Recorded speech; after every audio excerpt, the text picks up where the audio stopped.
Hello, third grade. Today, we're going to be looking at an informational text. Now, just to remind you guys of a few things, remember when we read an informational text, the author's giving us facts and information about a certain topic. Okay, so there's going to be a central idea, and that's going to be for us to determine what it is. As you're reading, I want you to look for those details that the author gives us about the central idea, such as facts and examples. Okay, and right here in our chart, it has one.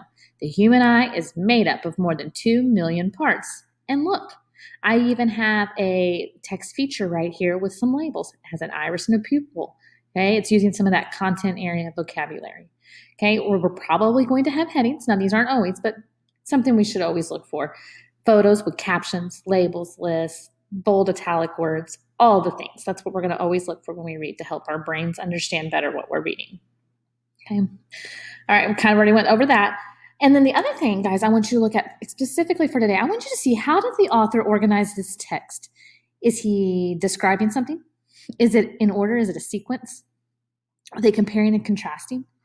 Is it a cause and effect relationship? A problem solution? Question answer? There's all sorts that we can, all sorts of ways the author can organize it. All right. And we already kind of talked about content area words like pupil and iris if the text were about an eye. But today's text is not. I'm actually super excited about it. Today's text, check out our title. Sea turtles find their spot on the beach. I just love the beach and sea turtles. So this is going to be an interesting article. So I am kind of confused though. Sea turtles find their spot on the beach. I wonder what their spot is. I know people have a spot on the beach and they set up their beach towels, but I'm wondering, how do sea turtles find their spots on the beach? I've never actually seen one on the beach like that, so that's pretty cool. Okay, so we've got this photograph here, and look right here, I've got a caption. A sea turtle lies on the beach in Kailua, Hawaii on August 7th, 2014. All right, so I'm going to keep looking and see what other text features I have before I start reading. Oh, I've got a very strong pull. I wonder what that strong pull is. This is how it works? What are they talking about there? Changing direction just a bit. All right, so we're going to go ahead and read our text. But today, as you read, I want you to think about the purpose of this article. I want you to pay attention to our text features and graphic features. And I want you to pay attention to details that support our central idea. So we already know it's going to be something about sea turtles and finding their spot on the beach, whatever that means. So we've got to read to figure that out. Okay, and the other thing I also want you to think about is, how did this title help us figure out the central idea? So we're going to have to read a little bit more to figure out how it relates. And how does the author organize this text to help us determine the central idea? So we're going to pay attention to that text structure. Okay, here we go. Sea turtles find their spot on the beach. Los Angeles.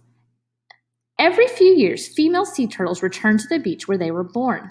They swim back home to lay eggs. Sometimes they cross thousands of miles of ocean to get there.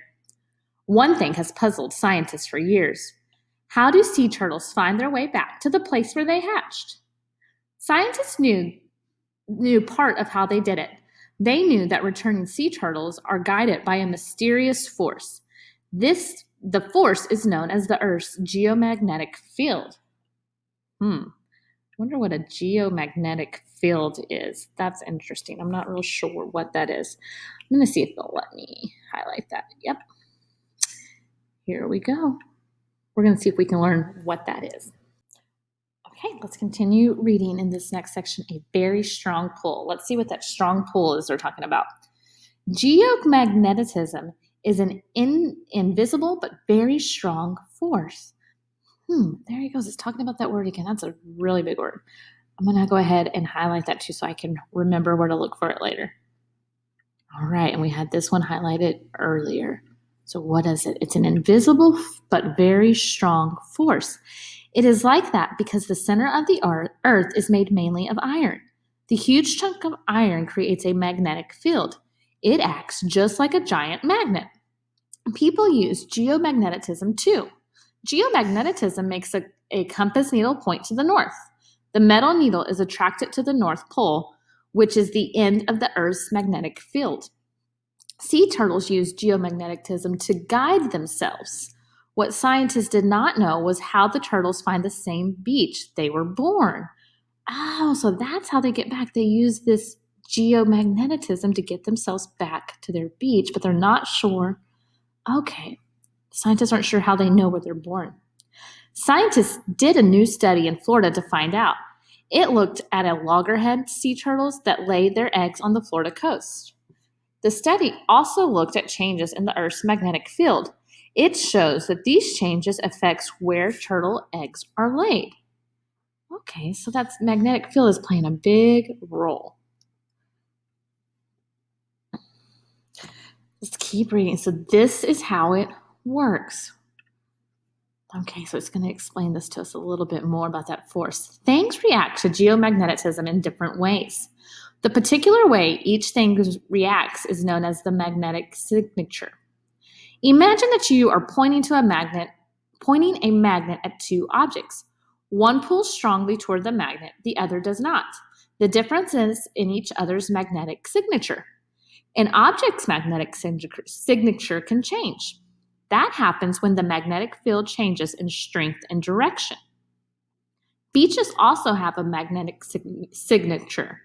Turtles know their signature of the beach they were born, where they were hatched. It is in their memory. Okay, so this is how they know where to get back. The magnetic signature of the beach changes over time. It shifts when the magnetic field changes in strength or direction. The scientists suspected another kind of change might be happening. They believed that when the magnetic signatures change, turtles react. The shift makes them lay their eggs in different places. And that's exactly what they found. Oh, so how does it change directions? That's going to change it up just a bit. Okay, let's keep. Oh. The team looked at 19 years worth of records. One set of records tracked sea turtles' nesting spots along the Florida's Atlantic coast. The other tracked shifts in the geomagnetic field over the same time. They found a link between the two sets of records. Sea turtles were changing where they swam. It proved they can sense magnetic signatures. There are still many questions to be answered. For example, scientists do not know how the turtles sense the geomagnetic field. The field cannot be seen or heard. The turtles may have something magnetic in their brains or in their bodies, scientist J. Roger Brothers said. It makes them act just like a compass. Turtles do not rely on geomagnetic fields. However, other things shape the choice of the place to lay their eggs. Turtles will not use their birth beach if it is too crowded, Brothers said. They will usually decide to go nest somewhere else. All right, well, that was super interesting. So that's what it's talking about when sea turtles find their spot on the beach. They're finding the spot where they were hatched so they can lay their eggs.